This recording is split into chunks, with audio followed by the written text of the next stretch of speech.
تو جملے کے اندر ایک جیسے الفاظ کو جدا کرنے کے لیے بھی ہم کاما کا یا سکتا کا استعمال کرتے ہیں. جیسے ہم کہتے ہیں کہ عمیر، افضل اور میں کھانا کھانے لگے. تو جب ایک جیسے نام آئیں سیکوینس میں ایک تو ہم وہ کیا کرتے ہیں، ان کو ایک دوسرے سے جدا کرنے کے لیے کاما کا استعمال کرتے ہیں. اب عمیر اور افضل کو اکٹھا لکھ دیا جائے تو یوں بھی گمان ہو سکتا ہے کہ شاید عمیر افضل ایک شخص کا نام ہے. تو اس لیے عمیر پھر کاما پھر افضل، تو یعنی سے اندازہ ہوا کہ یہ دو لوگ ہیں، الگ الگ ہیں. تو کاما عام استعمال ہوتا ہے، اس کا استعمال ہمیں سمجھنا ہے. اسے اردو میں ہم سکتا کہتے ہیں. اگلی جو ہمارے پاس علامت ہے وہ وقفہ. وقفہ سامعین، اس کی علامت ایک نقطہ ڈال دیا جاتا ہے، اس کے اوپر جیسے الٹی پیش ہوتی ہے، تو سیمی کالن اس کو انگریزی میں کہا جاتا ہے. سکتا سے تھوڑا زیادہ وقف کرنا جب ہو تو وہاں یہ علامت ڈالی جاتی ہے. تو جب کاما سے تھوڑا زیادہ رکنا ہو تو وہاں ہم سیمی کالن کا یا وقفہ کا استعمال کرتے ہیں. تو جب جملے کے چھوٹے اجزاء کو جدا کرنا ہو تو کاما یا سکتا لگتا ہے، اور جب بڑے اجزاء کو جدا کرنا ہو تو پھر وہاں پر ہم سیمی کالن کا یا وقفہ کی علامت کا استعمال کرتے ہیں. تو جملے کے جیسے میں نے بتایا لمبے اجزاء ہوں تب بھی یہ استعمال ہوتا ہے. جملے میں زور یا تاکید پیدا کرنے کے لیے بھی اس کا استعمال ہوتا ہے کہ جیسے تم آؤ گے تو خوشی ہوگی، نہ آؤ گے تو صبر کریں گے. تو ایک طویل جملے کو تم آؤ گے تو خوشی ہوگی کے بعد یہ استعمال کیا کہ نہ آؤ گے تو صبر کریں گے، لیکن اپنی بات میں ایک زور یہاں زیادہ رکا گیا. یعنی تو رکنے سے ہم جب بولا جائے گا تو زیادہ دیر رک کر اس دو جملوں کے اجزاء کو فرق کیا جائے گا، اور اس سے کیا ہوتا ہے، بات میں زور پیدا ہوتا ہے جب انسان ایک جملے کے درمیان میں رک کر بات کرتا ہے.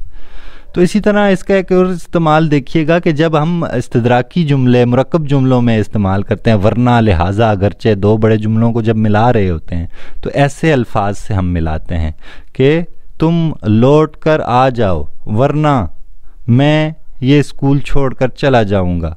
تو ایسی کوئی بھی بات ہو تو ورنہ لہٰذا یا اگرچہ جیسے جملے جب آتے ہیں تو اس کے بعد بھی یہ علامت لگا دی جاتی ہے.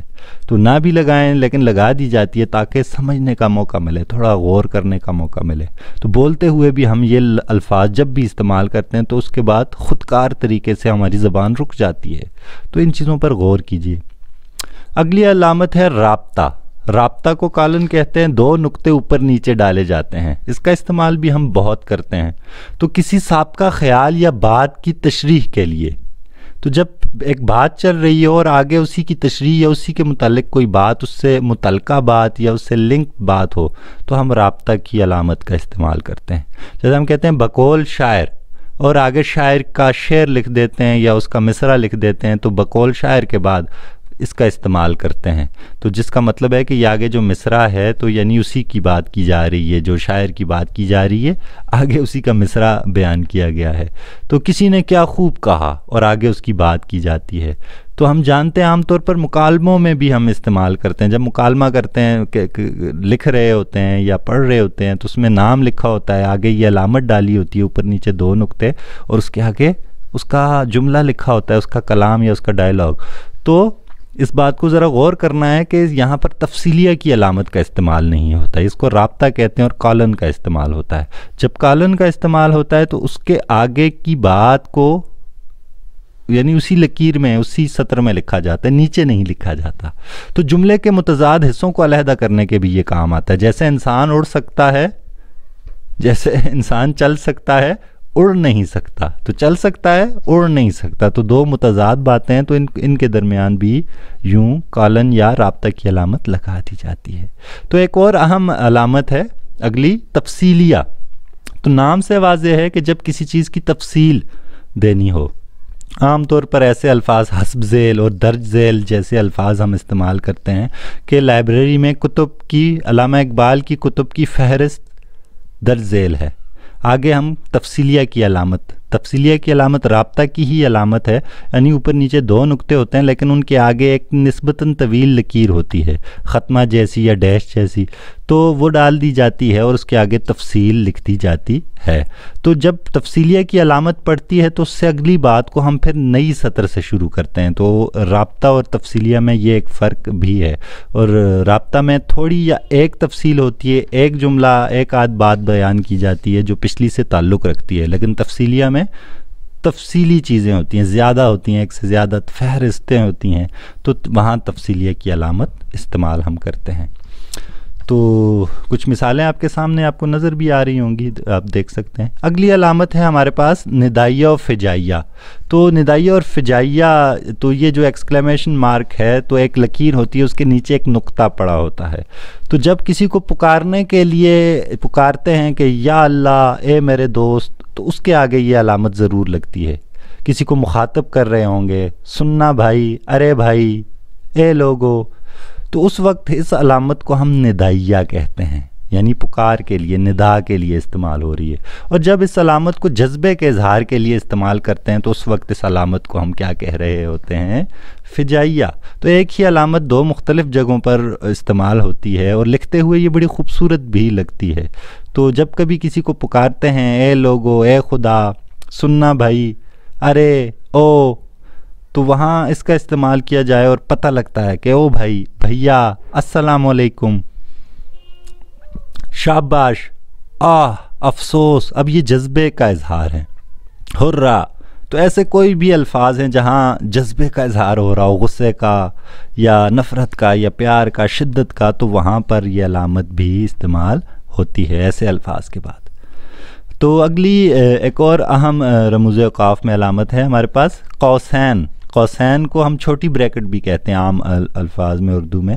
تو یہ چھوٹی بریکٹ یا قوسین جو ہیں، جو دو قوس آپ دیکھتے ہیں بنتے ہیں، اس کے درمیان میں کچھ بات ہم لکھا کرتے ہیں۔ تو عبارت میں جب اضافی معنی کی تشریح کرنی ہو، کسی اضافی بات کو بیان کرنا ہو، یعنی عبارت سے علاوہ ہو اصل تحریر سے، لیکن اس کی تشریح ہم بعض اوقات یا اس کے کوئی اضافی معنی لکھ لیتے ہیں، تو بریکٹ والی عبارت کے نہ ہونے سے اصل عبارت کو فرق نہیں پڑتا، اور اسے تحریر کرتے ہوئے، یعنی جب آپ قرأت کر رہے ہیں اس تحریر کو تو پڑھتے بھی نہیں ہیں۔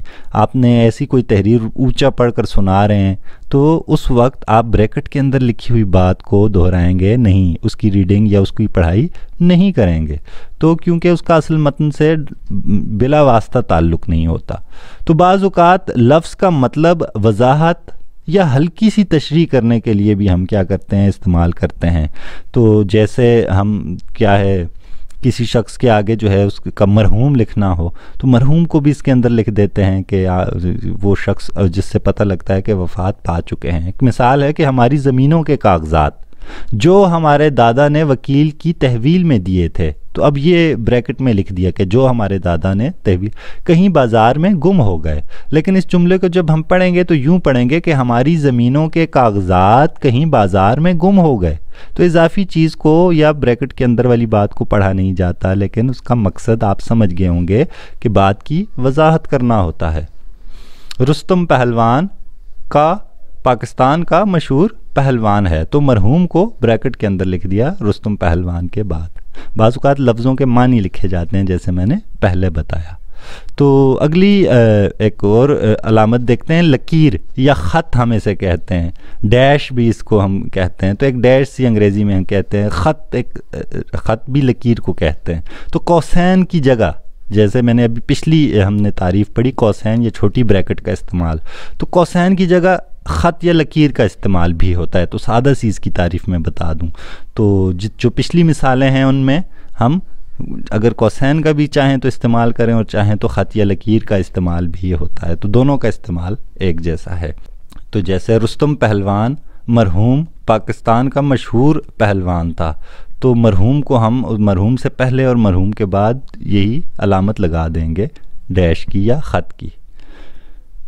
اگلی ایک اور اہم علامت ہے واوین۔ واوین کا استعمال بھی ہم سامعین بہت کرتے ہیں۔ تو موضوع کی مناسبت سے جب کسی دوسرے مصنف یا ادیب کے قول کو یا کسی کتاب میں اس کے کسی بھی کتاب سے اس کے کوئی حصہ یا کوئی جملہ اپنی تحریر میں استعمال کرنا ہو، اپنے لیے استعمال کرنا ہو، تو اس کو تحریر کرتے ہوئے ہم کیا کرتے ہیں؟ واوین میں لکھتے ہیں۔ کسی دوسرے شاعر کا شعر اگر کوئی شاعر اپنی غزل میں استعمال کرتا ہے، اس کا معذرت خواہ ایک مصرع استعمال کرتا ہے، پورا شعر تو چونکہ استعمال نہیں کیا جا سکتا غزل میں، لیکن عام طور پر شاعر کیا کرتے ہیں؟ ایک مصرع کسی دوسرے کا استعمال کرتے ہیں، تو اس مصرع پر بھی وہ یہ علامت لگاتے ہیں، یعنی اس مصرع سے پہلے بھی یہ دو چھوٹے سی لکیریں کھینچ دی جاتی ہیں اور آخر میں بھی، تو واوین کا استعمال کیا جاتا ہے، ان کو انگریزی میں انورٹڈ کاماز کہتے ہیں۔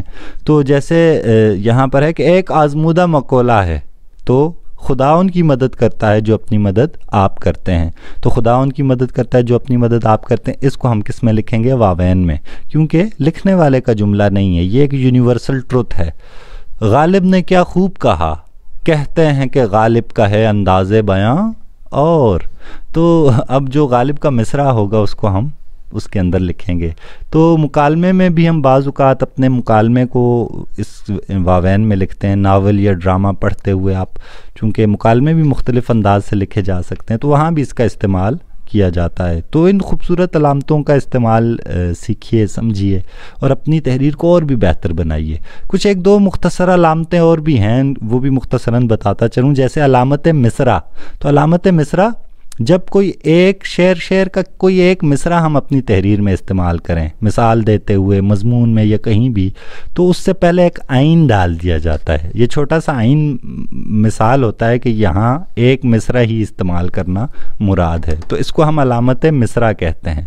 کسی بھی شعر کا صرف ایک سطر یعنی ایک مصرع استعمال کرنا ہو تو اس سے پہلے یہ استعمال کیا جاتا ہے۔ جیسے ایک مصرع تحریر میں استعمال کرنا ہو، ضرب الامثال استعمال کرتے ہیں کہ کفر ٹوٹا خدا خدا کر کے، یہ بھی ایک ضرب المثل ہے، تو اس سے پہلے عین ڈالیں گے ہم۔ یوں ہی علامت شعر ہوتی ہے، جب پورا شعر ہم نے استعمال کرنا ہو، وہ بھلے اپنی تحریر میں اپنا شعر ہو یا کسی کا ہو، تو اس سے پہلے ہم یہ علامت جو سامنے آپ دیکھ بھی سکتے ہیں، اس علامت کا استعمال کرتے ہیں کہ ایک الٹی سی واو ڈال دی جاتی ہے۔ تو جیسے ہم کہتے ہیں کہ مرزا غالب نے کیا خوب کہا ہے کہ کعبے کس منہ سے جاؤ گے غالب، شرم تم کو مگر نہیں آتی، تو پہلے مصرے سے پہلے یہ علامت ڈال دی جاتی ہے، جس سے مطلب ہوگا کہ یہ ایک مکمل شعر ہے، اس کے دونوں مصرے آپس میں تعلق رکھتے ہیں۔ تو ان علامتوں کے ساتھ ایک اور اہم علامت ہے علامت تخلص، شاعری سے متعلق۔ تو شاعر کے نام کے اوپر آپ دیکھتے ہیں ایک چھوٹی سی لکیر پڑی ہوتی ہے، ہلکی سی ابھار کے ساتھ، اتار چڑھاؤ کے ساتھ، تو علامت آپ کو نظر آ رہی ہوگی، میر، غالب اور جوش کے نام کے اوپر پڑی ہوئی ہے، تو اس علامت کو ہم علامت تخلص کہتے ہیں۔ اور تخلص وہ نام ہوتا ہے جو شاعر اپنے نام کی بجائے استعمال کرتا ہے اپنے شعروں میں، بعض اوقات وہ اپنا نام بھی استعمال کرتا ہے، تو اس کو بھی ہم تخلص کہتے ہیں۔ تو شاعر کے نام جو وہ شاعری میں استعمال کرتا ہے، اس کے اوپر یہ علامت استعمال کی جاتی ہے۔ تو سامعین، آج ہم نے کچھ ضروری اور اہم علامتوں کو دیکھا کہ جو ہم روزمرہ استعمال کرتے ہیں، تو مجھے امید ہے کہ ہم ان کا استعمال سمجھے ہوں گے اور آئندہ ان کو برتنے کی کوشش کریں گے۔ تو practice makes a man perfect, تو مجھے امید ہے کہ ہم اس کی مشق انشاءاللہ شروع کر دیں گے۔ تو اپنا خیال رکھیے گا، اللہ حافظ۔